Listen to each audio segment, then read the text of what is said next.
જય જય શ્રી કૃષ્ણ. એક મંદિરની બહાર એક નાનકડો છોકરો ફૂલ વેચી રહ્યો હતો અને એક વ્યક્તિ ફૂલ લેવા માટે આવ્યા.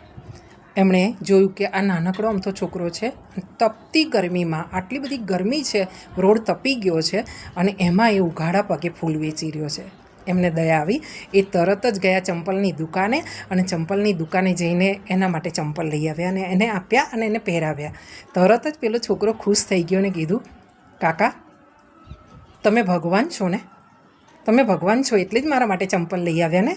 ત્યારે પેલા ભાઈએ કીધું, ના ભાઈ, હું ભગવાન નથી. એ ગભરાઈ ગયા. ત્યારે પેલા દીકરાએ ફરીથી હસીને કીધું, હા હા, તમે ભગવાન નહીં, ભગવાનના મિત્ર હશો, ફ્રેન્ડ હશો. કેમ? કારણ કે કાલે જ મેં અહીંયા ભગવાનને પ્રાર્થના કરી હતી મંદિરની બહાર ઊભા રહીને કે મારા પગ બહુ બળે છે ભગવાન, મને ચંપલ અપાવી દેજો ને. હા, અને ભગવાને તમને કીધું અને તમે ચંપલ મારા માટે લઈને આવ્યા, તો તમે ભગવાનના મિત્ર થયા ને. પેલા વ્યક્તિએ મનમાં વિચાર કર્યો કે ભગવાનના મિત્ર થવું એટલું કંઈ અઘરું કામ નથી. હા, તો બની શકે તો ક્યારેક ક્યારેક ભગવાનના મિત્ર બનજો. કેમ કે એ દુનિયામાં, વિશ્વમાં અત્યાર સુધીમાં મેં વ્યવસ્થા એટલી જ જોઈ છે કે કશું જવાનું નથી લઈને, કાં તો આપીને જાઓ કાં તો મૂકીને જાઓ.